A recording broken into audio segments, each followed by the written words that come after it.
我嘅4夜3夜回鄉之旅。耶！默默早餐萬歲！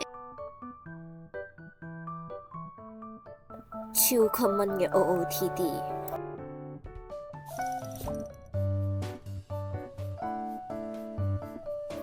上車啦！呢個農莊係新開嘅，我爸爸帶我去試新菜，但係唔好食，所以就唔推介啦。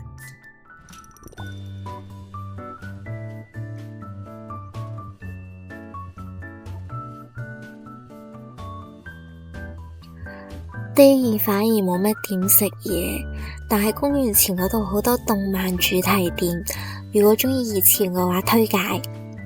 琴日夜晚接咗家姐之後，我哋成家一早就去食咗乳鴿，超推介。呢個係我家姐嘅 BB， 特別鍾意佢。而家剪接嗰陣時，見到佢都想喊啊，我掛住佢啊！拜拜。咁最後一日啦，我哋都食餐好嘅，為我送行啦。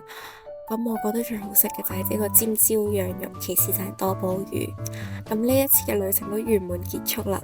我再次祝我哋嘅 BB 6一兒童節快樂啦，都同埋祝我屋企人同埋在座嘅各位觀眾朋友都好健健康康、快快樂樂，就好似細路仔咁無憂無慮。多謝。